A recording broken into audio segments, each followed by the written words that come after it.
नमस्कार, अगदी मनापासून स्वागत आहे सांचीज किचनमध्ये। आज आपल्या किचनमध्ये काय टिफिन बनतोय चला बघूया। तर आज आपण इथे कोबीचे पराठे करणार आहोत। तर त्याच्यासाठी सगळ्यात पहिल्यांदा मी इथे कढईमध्ये तेल घेतेय, त्यानंतर त्याच्यामध्ये थोडासा हिंग, थोडीशी हळद घालतेय, त्यानंतर जो कोबी एकदम बारीक चिरून घेतलाय तो याच्यामध्ये घेतेय मी।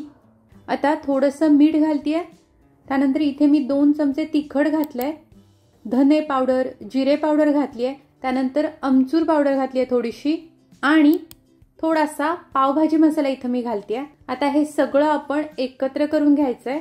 याच्यावर आता झाकण ठेवते आणि याला एक वाफ येऊ देत। तोपर्यंत आपण कणिक मळून घेऊयात। इथे मी गव्हाचं पीठ घेतलंय, त्याच्यामध्ये थोडंसं मीठ घालते आणि त्यानंतर तेल घातलेलं आहे थोडंसं। आता लागेल तसं पाणी घालून आपण ही पराठ्यासाठी लागणारी कणिक मळून घेऊयात। खोलगट भांड्यामध्ये कणिक मळली की ती पटकन मळून होते, फार काही वेळ लागत नाही। जसं लागेल तसं पाणी घ्यायचं, फार सैल झाली तर मग पराठे व्यवस्थित होणार नाहीत। तर मग लागेल तसं पाणी घेऊन आपण हे कणिक मळून घ्यायचे। थोडंसं आता वरून तेल लावून मी कणिक एकसारखी करून घेतेय।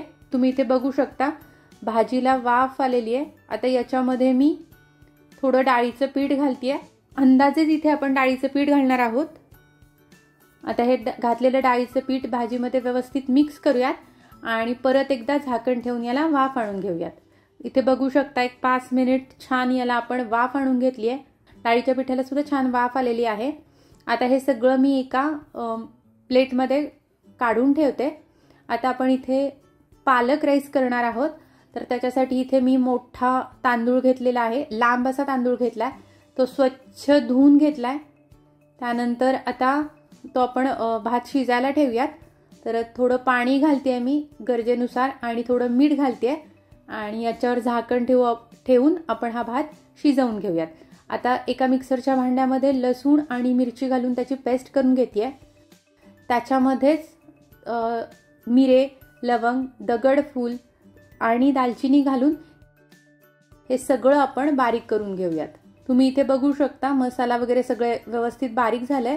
आता याच्यामध्येच थोडासा पालक मी घेतलेला आहे, थोडं मीठ घालून घेतलंय आणि हे सगळं आपण परत एकदा मिक्सरला फिरवून घेऊयात। आता एका कढईमध्ये मी थोडंसं तेल घेतलंय, बटर घेतलेलं आहे। गरम झालं की याच्यामध्ये आपण मोहरी घालूयात। मोहरी छान तडतडू द्यायची आहे। त्यानंतर जिरे घालूयात, थोडासा हिंग आणि हळद घालतेय। इथे असं उभा मी कांदा चिरून घेतलाय, तो सुद्धा आपण तेलामध्ये परतून घेऊयात आणि जी आपण पालकची प्युरी करून घेतली होती ती याच्यामध्ये घालूयात। आता हे सगळं आपण छान एकत्र करून घ्यायचंय। थोडासा पालकाचा कच्चेपणा आहे तो जायला हवा, त्याच्यासाठी मी याच्यावर झाकण ठेवते आणि याला आपण एक वाफ आणून घेऊयात। तोपर्यंत तुम्ही इथे बघू शकता आपला भात सुद्धा छान शिजलाय आणि तो मस्त असा मोकळा झालाय। पालकच्या प्युरीला सुद्धा वाफ आलेली आहे छानशी।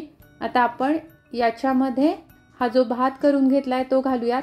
तुम्हाला दिसतोय तो किती छान मोकळा झालाय आणि तांदूळ आहे तसा मोठा व्यवस्थित राहिलेला आहे, एकदम सुरेख दिसतो हा भात। थोडीशी पालकाची पालक घरात असेल तर अगदी करायला सोपं आहे। बाकी सगळं आपण जे साहित्य वापरलंय ते अगदीच आपल्या घरात अवेलेबल असतं, त्यामुळे आणि खूप छान असा लागतो हा भात, थोडी नेहमीपेक्षा वेगळी चव लागते। तर आता याच्यावर आपण परत झाकण ठेवून एक वाफ आणून घेऊयात। भाताला वाफ येते तोपर्यंत आपण पराठे करायला घेऊयात। इथे मी एक कणकीचा उंडा घेतलाय आणि त्याला वाटीसारखा आकार दिलाय पीठ लावून, आणि आता आपण त्याच्यामध्ये जे आपलं कोबीची भाजी आहे, जे स्टफिंग आहे कोबीच्या भाजीचं ते भरूयात। आणि जसं पुरण भरतो किंवा मोदक करतो तसं बंद करत आपण याच्यामध्ये ते स्टफिंग भरायचंय आणि परत कोरडं पीठ लावून घ्यायचंय आणि आता हलक्या हाताने आपण हा पराठा लाटून घ्यायचा आहे। स्टफिंगचा पराठा म्हटलं की थोडीशी भीती वाटते, फुटण्याची वगैरे थोडी भीती वाटते, पण शक्यतो जसं आपलं स्टफिंग असतं ना त्याच कन्सिस्टन्सीची वरचं आवरण ठेवायचं, म्हणजे तो पराठा व्यवस्थित होतो। पराठा लाटून झाल्यानंतर मी तो तव्यामध्ये घेतलेला आहे। दोन्ही बाजूंनी खरपूस असा आपल्याला हा पराठा भाजून घ्यायचा आहे। आता इथे मी पराठ्याला तूप लावून घेतेय, आवडीनुसार आपण बटर किंवा तेल सुद्धा लावू शकतो। असं सगळीकडून छान आपण तूप लावून पराठा खमंग असा भाजून घ्यायचा. बऱ्याचदा कोबीची भाजी खायला मुलं आळस करतात, मग त्यावेळेला हे असा ऑप्शन छान असतो. सेम पोळी भाजी दिली की तेही कंटाळतात. त्यामुळे शक्यतो काहीतरी असं की त्या भाज्यांचे पराठे सुद्धा आपण देऊ शकतो, काहीतरी वेगळा टिफिन देऊ शकतो. पालकची नेहमी भाजी करण्यापेक्षा असं छान पालक राईस सुद्धा करता येतो आणि मुलं ते आवडीनं खातात आणि थोडं वेगळं दिलं की ते त्यांनाही छान वाटतं. त्यामुळे असं काहीतरी आपण वेगळं करत असतो आपल्या किचनमध्ये. अशा पद्धतीने आपला पराठा छान भाजून झालाय.